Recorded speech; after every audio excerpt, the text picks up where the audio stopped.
চাঞ্চল্যকৰ হত্যাকাণ্ড নিৰ্মল কলিতা নামৰ এজন যুৱকে এইবাৰ এটা ভয়ংকৰ কাণ্ড সংঘটিত কৰিছে।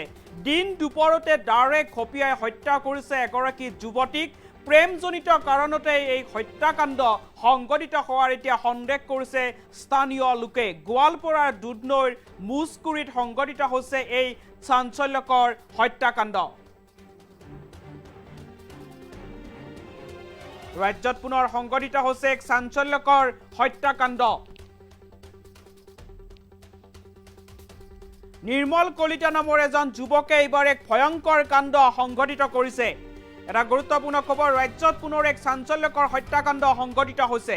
দিন দুপৰতে দাৰে খপিয়াই হত্যা কৰিলে এগৰাকী যুৱতীক।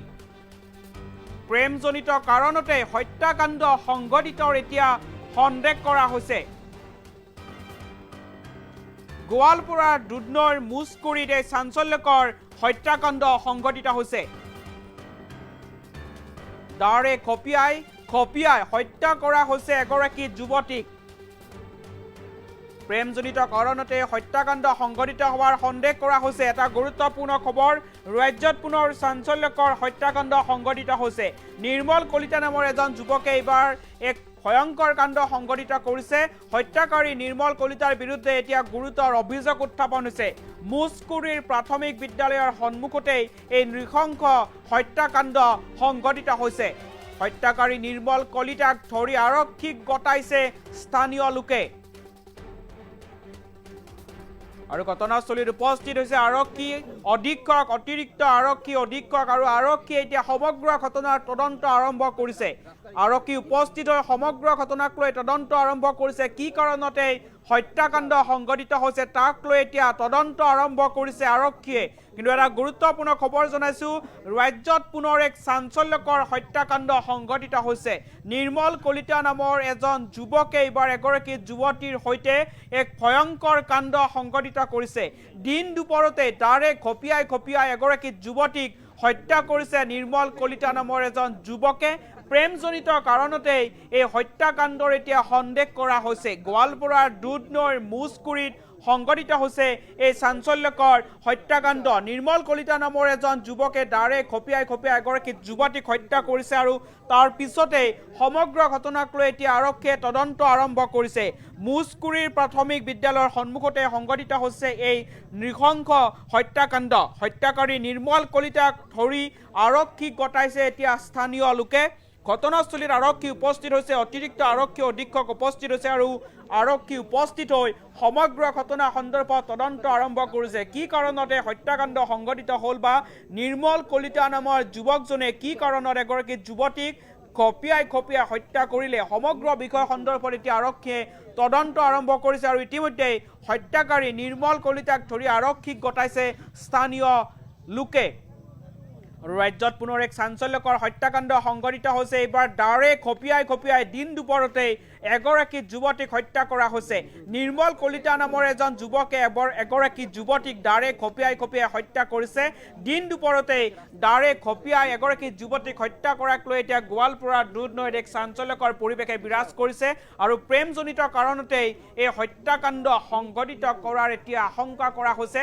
ঘটনাস্থলীত আৰক্ষী উপস্থিত হৈছে, আৰক্ষী উপস্থিত হৈ সমগ্ৰ ঘটনা সন্দৰ্ভত এতিয়া তদন্ত আৰম্ভ কৰিছে। আৰু ইতিমধ্যে হত্যাকাৰী নিৰ্মল কলিতাক ধৰি আৰক্ষীক গতাই দিছে স্থানীয় ৰাইজে। আৰক্ষীয়ে ইতিমধ্যে হত্যাকাৰী নিৰ্মল কলিতাক গ্ৰেপ্তাৰ কৰিছে। নিৰ্মল কলিতা নামৰ যুৱকজনৰ বিৰুদ্ধে এতিয়া গুৰুতৰ অভিযোগ উত্থাপন হৈছে আৰু প্ৰেমজনিত কাৰণতেই এই হত্যাকাণ্ড সংঘটিত হোৱাৰ আশংকা কৰা হৈছে। ইতিমধ্যে হত্যাকাৰী নিৰ্মল কলিতাক আৰক্ষীয়ে গ্ৰেপ্তাৰ কৰিছে। স্থানীয় ৰাইজে ধৰি লৈ আৰক্ষীক গতাই দিছে এতিয়া নিৰ্মল কলিতা। কিন্তু উল্লেখ কৰিব লাগিব যে দিন দুপৰতে ৰাজ্যত এক চাঞ্চল্যকৰ হত্যাকাণ্ড সংঘটিত হৈছে।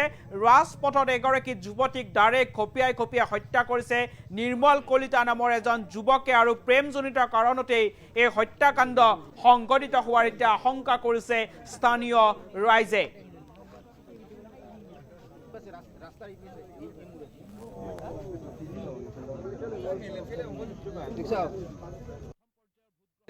তো কিমান দিন হ'ল ভাল পোৱা মোৰ 1 বছৰ পাৰ হৈ গৈছে 1 বছৰ পাৰ হৈছে মোক তাতে থাকাতেও মাতছিলা কৈ সেনা ঘৰত এখন মোৰ ঘৰত গৰীব না সেইকাৰণে মোক খাতিৰ কৰবা নোখোজে মোৰ পইচা খাইছে পইচাটা খুজিলে নিদো গৈ পইচাটা খুজিলে নিদো এখন মোৰ লগত ৰেকৰ্ডিং কৰা নাই মোৰ প্ৰুফ নাই মোৰ এখনে গুগল পে মই দেখাব পাৰো 12,000 টকা দিয়া আছে মই এনে হাতত আৰু কেছ মোটামুটি আৰু 8,000 মান হৈছে 12 8 20 মান হৈছে আৰু কি কিমান বছৰ হৈছে তোৰ ভাল পোৱা মোৰ 1 বছৰ পাৰ হৈ গৈছে 1 বছৰ পাৰ হৈছে আচ্ছা ঠিক আছে তে আজি কি কৰিছা মানুহ মাৰছো মৰিছে মানুহটো মৰছে না মৰা নাই নাজানা মোৰ পইচা আছে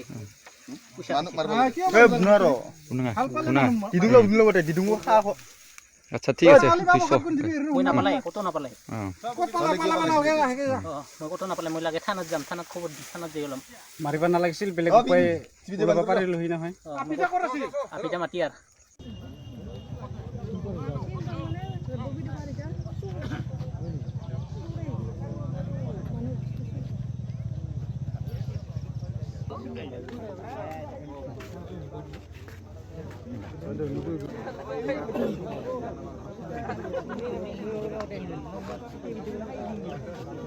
ৰাস্তাৰ